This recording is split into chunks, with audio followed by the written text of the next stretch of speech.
2019 ਦੇ ਵਿੱਚ ਪਹਿਲੇ ਜਿਹੜੇ ਪੱਗ ਬੰਨ੍ਹ ਕੇ ਡਿਪਟੀ ਬਣੇ ਸੰਦੀਪ ਧਾਲੀਵਾਲ, ਉਹਨਾਂ ਦੀ ਹੱਤਿਆ ਕਰ ਦਿੱਤੀ ਗਈ ਸੀ ਸਤੰਬਰ ਮਹੀਨੇ ਦੇ ਵਿੱਚ। ਰਾਬਰਟ ਸੋਲਸ ਨੇ ਇੱਕ ਰੈਗੂਲਰ ਟ੍ਰੈਫਿਕ ਸਟਾਪ ਦੇ ਵਿੱਚ ਮਗਰ ਆ ਕੇ ਸੰਦੀਪ ਧਾਲੀਵਾਲ ਦੀ ਗੱਡੀ ਦੇ ਵਿੱਚ ਮਗਰ ਆ ਕੇ ਉਹਨਾਂ ਦੇ ਸਿਰ ਦੇ ਵਿੱਚ ਗੋਲੀ ਮਾਰ ਦਿੱਤੀ ਤੇ ਉਹਨਾਂ ਦੀ ਉੱਥੇ ਹੱਤਿਆ ਕਰ ਦਿੱਤੀ ਗਈ ਸੀ। ਉਸ ਮਾਮਲੇ ਵਿੱਚ ਅੱਜ ਟਰਾਇਲ ਜਿਹੜਾ ਉਹ ਚੱਲ ਰਿਹਾ ਸੀਗਾ। ਟਰਾਇਲ ਦੇ ਵਿੱਚ ਅੱਜ ਰਾਬਰਟ ਸੋਲਸ ਆ, ਉਸ ਨੂੰ ਜਿਊਰੀ ਨੇ ਕੈਪੀਟਲ ਮਰਡਰ ਉਸ ਦੇ ਲਈ ਦੋਸ਼ੀ ਕਰਾਰ ਦੇ ਦਿੱਤਾ ਆ। ਸੋ ਹਥਿਆਰਾ ਜਿਹੜਾ ਸੀਗਾ ਰਾਬਰਟ ਸੋਲਸ, ਉਸ ਦੇ ਟਰਾਇਲ ਦੇ ਵਿੱਚ 25 ਮਿੰਟ ਜਿਹੜੇ ਆ ਜਿਊਰੀ ਨੇ ਆਪਸ ਦੇ ਵਿੱਚ ਡੈਲੀਬਰੇਸ਼ਨ ਕਰਕੇ ਇਸ ਨੂੰ ਜਿਹੜਾ ਉਹ ਦੋਸ਼ੀ ਕਰਾਰ ਦੇ ਦਿੱਤਾ ਹੈਗਾ ਆ। ਸੋ ਅੱਜ ਕਹਿੰਦੇ ਵੀ ਪਹਿਲਾਂ ਤਾਂ ਰਾਬਰਟ ਸੋਲਸ ਨੇ ਜਦੋਂ ਇਹ ਟਰਾਇਲ ਚੱਲ ਰਿਹਾ ਸੀ, ਆਪਣੇ ਜਿਹੜੇ ਵਕੀਲ ਆ ਉਹਨਾਂ ਨੂੰ ਫਾਇਰ ਜਿਹੜਾ ਕਰ ਦਿੱਤਾ ਸੀ। ਇਸ ਨੇ ਖੁਦ ਨੂੰ ਆਪਣੇ ਆਪ ਨੂੰ ਜਿਹੜਾ ਉਹ ਰਿਪਰੈਜ਼ੈਂਟ ਕੀਤਾ ਸੀਗਾ।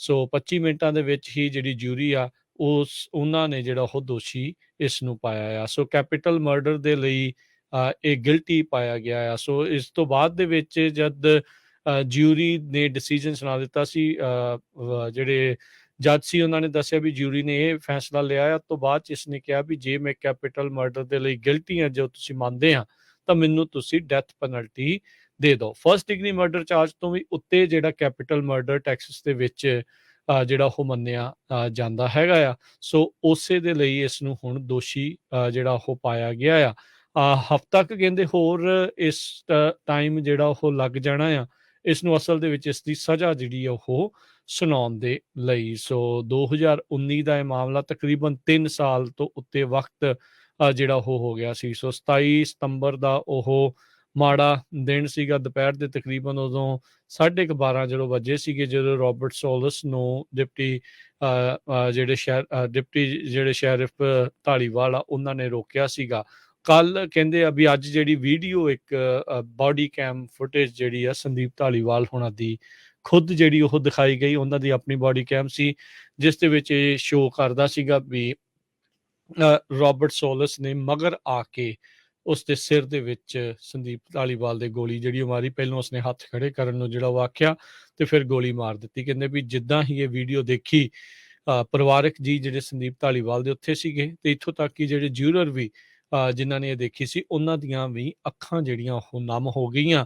ਤੇ ਇਹ ਵੀਡੀਓ ਦੇਖਣ ਤੋਂ ਬਾਅਦ ਦੇ ਵਿੱਚ 25 ਮਿੰਟਾਂ ਬਾਅਦ ਹੀ ਜਿਹੜੇ ਜਿਊਰਰਸ ਆ ਉਹਨਾਂ ਨੇ ਫੈਸਲਾ ਜਿਹੜਾ ਆ ਉਹ ਲਿਆ ਵੀ ਸੋਲਸ ਜਿਹੜਾ ਆ ਕੈਪੀਟਲ ਮਰਡਰ ਦੇ ਲਈ ਦੋਸ਼ੀ ਹੈਗਾ ਆ।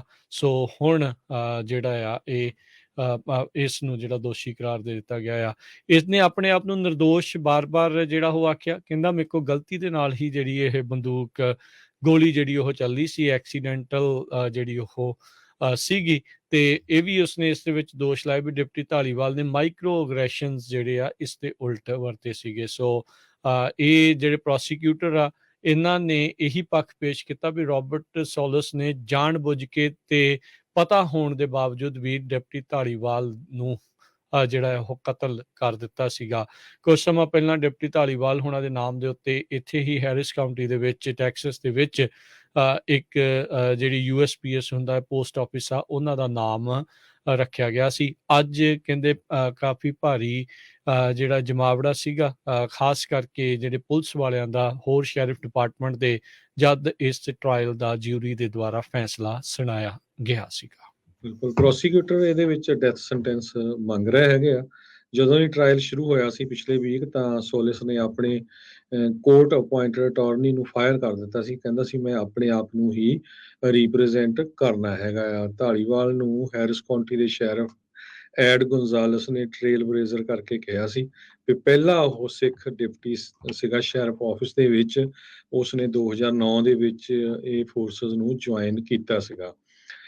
ਇਹਦੇ ਸੰਬੰਧ ਦੇ ਵਿੱਚ ਹੈਰਿਸ ਕਾਉਂਟੀ ਦੇ ਜੱਜ ਲੀਨਾ ਹਿਦਾਲਗੋ, ਕਾਉਂਟੀ ਦੇ ਟੌਪ ਇਲੈਕਟਡ ਆਫੀਸ਼ੀਅਲ, ਉਹਨਾਂ ਨੇ ਇਹ ਕਿਹਾ ਆ ਵੀ ਮੈਂ ਧਾਲੀਵਾਲ ਨੂੰ ਵਾਪਸ ਤਾਂ ਨਹੀਂ ਲਿਆ ਸਕਦੀ, ਪਰ ਕੁਛ ਨਾ ਕੁਛ ਜਿਹੜਾ ਜਸਟਿਸ ਆ ਉਹ ਦੇ ਸਕਦੇ ਹੈਗੇ ਆ।